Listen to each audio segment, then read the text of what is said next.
Hello student, welcome to VS learning academy. विद्यार्थी मित्रांनो, आज आपण विज्ञान 2 हेरिडिटी अँड इव्हॉल्युशन या चॅप्टर मध्ये पहिला concept heredity and hereditary changes बघणार आहोत. आपण आज हेरिडिटी म्हणजेच काय बघा.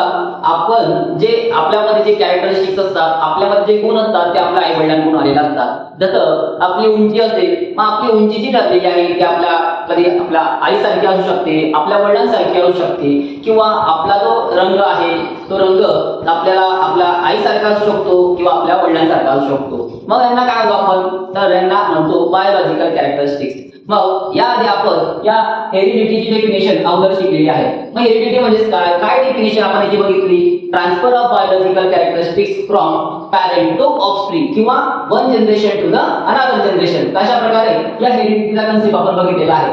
मग आता यापुढे काही थेरी आपण दिलेली, काही सायंटिस्ट आहेत आणि या सायंटिस्टने काय त्यांचं कॉन्ट्रीब्युशन या हेरिडिटरी कन्सेप्टवर दिलेलं आहे ते आपण बघणार आहोत. अनुवंशशास्त्रामध्ये काय काय रिसर्च त्यांनी केलेला आहे ते आपण बघणार आहोत. पहिले जे सायंटिस्ट आहे बघा, John Gregor Mendel. John Gregor Mendel या सायंटिस्टने काय केलं बघा, त्यांना आपण मॉडर्न जेनेटिक्सचे पायोनियर असं म्हटलं जातं. ते पायोनियर्स आहे मॉडर्न जेनेटिक्सचं, की ज्यांनी या 1886 या पिरियड मध्ये मोठं रिसर्च केलं आणि आपल्या समोर अनुवंशिकतेचे नियम म्हणजे हेरिडिटरी लॉज हे मांडलेले आहेत. आणि आज आपल्याला कळतं की बऱ्याचशा गोष्टी किती काही वेगवेगळे गुणधर्म जे पुढच्या जनरेशनमध्ये ट्रान्सफर होत असतात, काही बदल होत असतात, ते आपल्याला सायंटिस्टच्या संशोधनामुळे समजलेले आहेत. यानंतर पुढचे जे सायंटिस्ट आहेत ते म्हणजे विगो डी रिच. विगो डी रिच कोण होते, काय त्यांनी केलं बघा, तर यांनी 1901 मध्ये काय शोधून काढलं, the reason behind the sudden change due to the mutation. Mutation म्हणजे sudden change in the genes मध्ये अचानक होणारा बदल की ज्यामुळे वेगवेगळ्या प्रकारचे अनुवंशिक आजार होऊ शकतात. मग ते या शास्त्रज्ञांनी शोधून काढलं. काय शोधून काढलं, the reason behind the sudden changes due to mutation. यानंतर वॉल्टर अँड सुटोन या शास्त्रज्ञांनी काय शोधून काढलं, the pair of chromosome in the cell of grasshopper. म्हणजेच काय, ग्रासहोपरच्या सेल मध्ये आपल्याला त्यांनी क्रोमोझोम असतात, एक जेनेटिक मटेरियल असतं, हे शोधून काढलेलं होतं. मात्र याच्या आधी कुणालाही माहित नव्हतं की क्रोमोझोम हे काय असतं, हे जेनेटिक मटेरियल आहे का, असं कुठल्याही प्रकारचं इन्फॉर्मेशन नव्हतं. ते यांनी शोधून काढलं. ते म्हणजे वॉल्टर अँड सुटोन यांनी पेअर ऑफ क्रोमोझोम शोधून काढले ग्रासहोपर मध्ये इन द पिरियड ऑफ 1902. यापुढे पॉइंट डी आपण कन्सिडर करणार आहोत, ट्रिओज ऑफ सायंटिस्ट. बघा, यानंतर जे ट्रिओज ऑफ सायंटिस्ट आहेत, मग आता काही सायंटिस्टचे नाव बघा. ट्रिओज ऑफ सायंटिस्ट म्हणजे काय, ग्रुप ऑफ 3 सायंटिस्ट. मग ग्रुप ऑफ 3 सायंटिस्टची नाव बघूया आपण. ऑस्टवर्ड ॲव्हरी, मॅकलिन मॅककार्थी, कॉलिन मॅकलिओड, अशा प्रकारची 3 सायंटिस्टची नाव आहे. जर आपल्याला ते बोलायला कठीण वाटत असतील तर आपण एक सिंपल स्टेटमेंट देऊ शकतो त्यासाठी, ते म्हणजे ट्रिओज ऑफ सायंटिस्ट. ट्रिओज ऑफ सायंटिस्ट म्हणजे ग्रुप ऑफ 3 सायंटिस्ट. आणि त्यांनी काय डिस्कवर केलं, कशाचं संशोधन केलं, तर त्यांनी संशोधन केलेलं आहे या डीएनएचं. त्यांनी काय सांगितलं बघा, all organisms have DNA as a genetic material. प्रत्येक लिव्हिंग ऑर्गॅनिझम मध्ये डीएनए हे जेनेटिक मटेरियल असतं एक्सेप्ट व्हायरसेस. त्यांनी काय सांगितलं की व्हायरसच्या व्यतिरिक्त प्रत्येक लिव्हिंग ऑर्गॅनिझम मध्ये डीएनए हे जेनेटिक मटेरियल आहे. आणि यांनी हे संशोधन केलेलं आहे 1944 मध्ये. यानंतर ई पॉइंट बघा, काय मेन्शन केलं आपण, पुढच्या सायंटिस्टचे नेम आहे Francois Jacob and Jacques Monod. Francois Jacob and Jacques Monod यांनी काय केलं बघा, तर यांनी आपल्याला एक मॉडेल दिलेलं आहे बघा, for process of protein synthesis. म्हणजे आपल्या शरीरामध्ये जे अक्वायर्ड प्रोटीन असतात ती कशी प्रोड्यूस होतात, म्हणजे आपल्या शरीराला आवश्यक असणारे प्रोटीन तयार करण्याचं जे काही मॉडेल आहे ते आपल्याला या 2 सायंटिस्टने दिलेलं आहे. आणि त्यांचं नाव आहे फ्रँकॉइस जेकब अँड जॅक मोनॅड. की यांनी आपल्याला एक मॉडेल दिलं आहे प्रोटीन सिंथेसिस साठी, की त्यांनी डीएनए च्या रिसर्च मधून म्हणजे बॅक्टेरियाची सेल जी आहे त्या बॅक्टेरियाच्या सेलच्या मदतीने त्यांनी हे मॉडेल रिसर्च केलेलं आहे इन 1961. मग आता हे वेगवेगळ्या प्रकारचे आपण रिसर्च बघितले की या वेगवेगळ्या सायंटिस्टने वेगवेगळ्या प्रकारचा रिसर्च आपल्या समोर मांडलेला आहे. पण याचा आपला उपयोग काय, काय त्याचे युजेस आहेत असं नसते. तर याच्याबद्दल बघा, एखाद्या व्यक्तीला काही वेगळ्या प्रकारचा आजार होत असेल तर मग तो काही कोणी टोटके करून दिलेला आहे का, तांत्रिकांनी काही मंत्र मारून दिलेले आहेत का, अशा प्रकारे वेगवेगळे विचार केले जायचे. देवाचा काही प्रकोप आपल्याला झालेला आहे का, कोणाची क्रूरदृष्टी आपल्यावर आहे का, की त्यामुळे तो आजार आपला झालेला आहे, अशा प्रकारचा गैरसमज होता. पण या प्रकारच्या संशोधनामुळे काय लक्षात आलं की हे एक प्रकारचे जेनेटिक डिसऑर्डर्स आहेत, की जे जीन्स क्रोमोझोमच्या डिसऑर्डरमुळे म्युटेशनमुळे होणारे आजार आहेत आणि असं समजलं. मग यांचा उपयोग कसा होणार आहे, तर यांचे जे युजेस आहेत ते म्हणजे काय, तर ट्रीटमेंटसाठी जे हेरिडिटरी डिसऑर्डर्स असतात तर त्याच्या ट्रीटमेंटसाठी, त्याच्या डायग्नोसिससाठी, तर अशा प्रकारे त्यांचा वापर आपल्याला होत असतो. आणि यासाठी ही सर्व रिसर्च आहे या वेगवेगळ्या सायंटिस्टने मांडलेले हे आपल्याला खूप उपयोगाचे आहे. विद्यार्थी मित्रांनो, यापुढील कन्सेप्ट आपण ट्रान्सक्रिप्शन, ट्रान्सलेशन अँड ट्रान्सलोकेशन बघणार आहोत, की जी एक प्रकारच्या स्टेजेस आहेत, म्हणजे ट्रान्सक्रिप्शन, ट्रान्सलेशन आणि ट्रान्सलोकेशन या कशाच्या स्टेजेस आहेत, तर त्या आहे प्रोटीन सिंथेसिसच्या. म्हणजे जे ॲक्वायर्ड प्रोटीन आपल्या शरीरामध्ये तयार होत असतं त्यासाठी ट्रान्सक्रिप्शन, ट्रान्सलेशन आणि ट्रान्सलोकेशन या इम्पॉर्टंट प्रोसेसेस आहेत. मग आपण बघूया सुरुवातीला ट्रान्सक्रिप्शन म्हणजे काय, what is mean by transcription. It is the process of synthesis of mRNA, म्हणजे mRNA तयार करण्याची, प्रोड्यूस करण्याची ही एक प्रोसेस आहे. So the process of synthesis of RNA, mRNA as per the nucleotide sequence present in DNA is called transcription. ते एक simple ट्रान्सक्रिप्शनची definition आपण दिलेली आहे. तुम्ही याचा स्क्रीनशॉट पण काढू शकता किंवा तुम्ही हे आपल्या व्हिडिओ पॉज करून तुम्ही याची डेफिनेशन सुद्धा आता राईट करू शकता. आपण एक डायग्रामॅटिक स्वरूपात आपण बघणार आहोत की नेमकं ट्रान्सक्रिप्शन म्हणजे काय. बघा हे जे सर्कल तुम्हाला दिसते तर हे सर्कल म्हणजे न्यूक्लियस आहे, म्हणजे सेलच्या आत असणारा न्यूक्लियस. आणि या न्यूक्लियस मध्ये ऍज अ जेनेटिक मटेरियल म्हणून डीएनए असतो. बघा हे डीएनए आपण दाखवलेलं आहे आणि या डीएनए वरती काही नायट्रोजिनियस बेस असतात. आपण आपल्या 4 नायट्रोजिनियस बेसचे नाव माहिती आहे की जे डीएनए वरती असतात, की ज्यांना आपण ए, एटी आणि जीसीच्या फॉर्मॅट मध्ये लिहितो. A for adenine, T for thymine, G for guanine आणि टी फॉर सायटोसिन. अशा प्रकारचे नायट्रोजिनियस बेसेस या ठिकाणी प्रेझेंट असतात. या डीएनएच्या 2 स्ट्रँड्स वरती प्रेझेंट असतात. पण या ट्रान्सक्रिप्शन मध्ये म्हणजे mRNAच्या प्रोडक्शन मध्ये only 1 strand of DNA are use. फक्त एकच स्ट्रँड यूज होत असतो, 2 पैकी फक्त एकच स्ट्रँड यूज होणार आहे.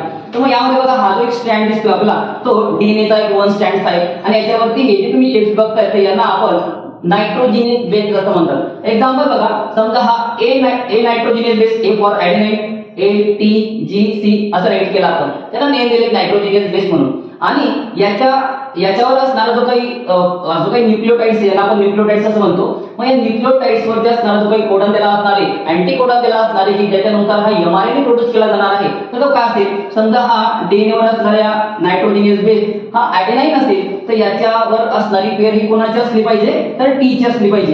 पण आपल्याला माहिती आहे की mRNA म्हणजे आरएनए वरती या थायमिनच्या ऐवजी युरिया सेल रिप्लेस केला जातो. म्हणून या ए च्या ऐवजी या ठिकाणी जे नायट्रोजिनियस बेसचं नेम आहे ते काय असणार आहे, युरिया सेल असणार आहे. इथे सुद्धा इथे थायमिन हा नायट्रोजिनियस बेस आहे, त्याच्याऐवजी या ठिकाणी काय झालं मग ए फॉर ॲडेनाइन.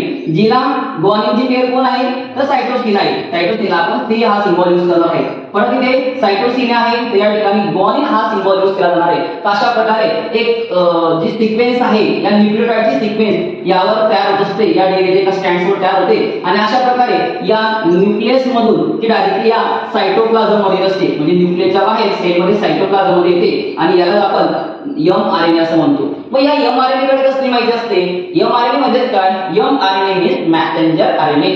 मग याच्याकडे कसला मेसेज आहे, तर याच्याकडे मेसेज आहे प्रोटीन सिंथेसिसचा. म्हणजे बॉडीमध्ये कशा प्रकारे प्रोटीन सिंथेसिस केलं पाहिजे तर त्याचं इन्फॉर्मेशन या न्यूक्लियस मधून सायटोप्लाझम मध्ये आणणारा घटक म्हणजे त्याला आपण mRNA असं म्हणतो, मॅसेंजर आरएनए असं म्हणतो. आणि या प्रोसेसला आपण ट्रान्सक्रिप्शन असं म्हणतो. ट्रान्सक्रिप्शन नंतर आपण पुढची जी स्टेप्स बघणार आहोत तिला नेम दिले आपण ट्रान्सलेशन.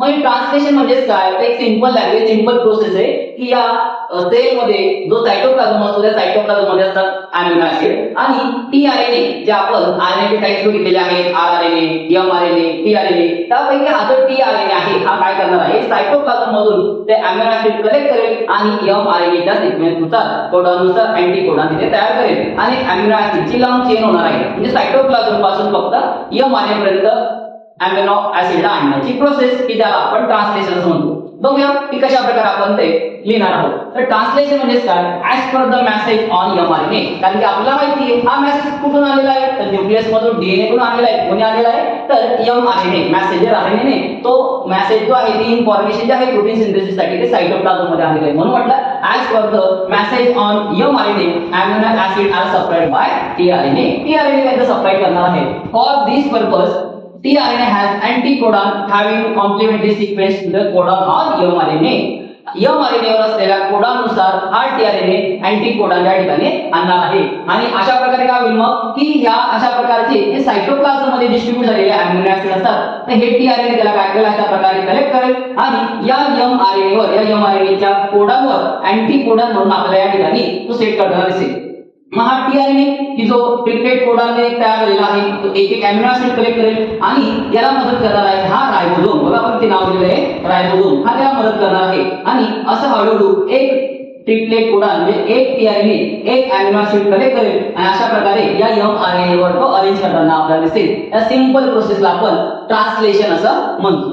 आपण ट्रान्सक्रिप्शन बघितलं, ट्रान्सलेशन बघितलं. आता थर्ड स्टेज जी आहे प्रोटीन सिंथेसिसची ती म्हणजे ट्रान्सलोकेशन. बघूया ट्रान्सलोकेशन म्हणजे काय. बघा आपण असं बघितलं की हा न्यूक्लियसच्या बाहेर असणारा सायटोप्लाझम आणि यामध्ये हा प्रोसिजर होणार आहे की ज्याला आपण ट्रान्सलेशन असं म्हटलेलं आहे. मग या ट्रान्सलेशन मधून काय होणार आहे की एक एक जो tRNA आहे किंवा अॅमिनो ऍसिड कलेक्ट करेल, एक अशा प्रकारे अॅमिनो ऍसिड कलेक्ट करेल आणि काय होईल की जसं या दोन अॅमिनो ऍसिड्स मध्ये एक बॉन्ड फॉर्मेशन होईल की ज्याला आपण पेप्टाइड बॉन्ड असं म्हणतो. मग अशा प्रकारे एक एक जर एक कसं वाढत राहील अॅमिनो ऍसिड घेत राहील या tRNAच्या मदतीने तर त्या ठिकाणी हा एक अॅमिनो ऍसिड दुसऱ्या अॅमिनो ऍसिड पर्यंत पेप्टाइड बॉन्डने तो बॉन्डिंग फॉर्मेशन करत असतो.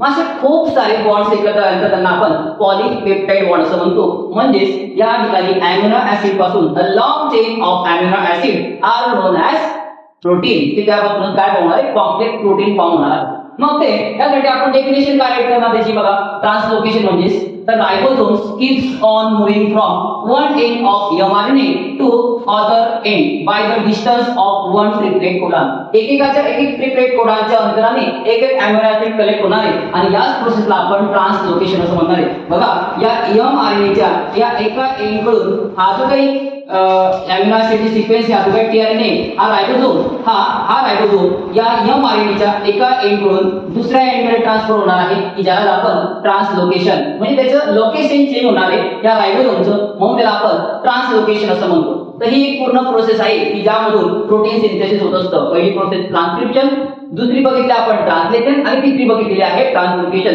तर अशा पद्धतीने एक अॅमिनो ऍसिडची एक लॉंग चेन तयार होतो ज्याला आपण प्रोटीन असं म्हणतो. हे आहेत अक्वायर्ड प्रोटीन की जे आपल्या शरीरासाठी आपल्या शरीराच्या जडणघडणीसाठी अत्यावश्यक असतात.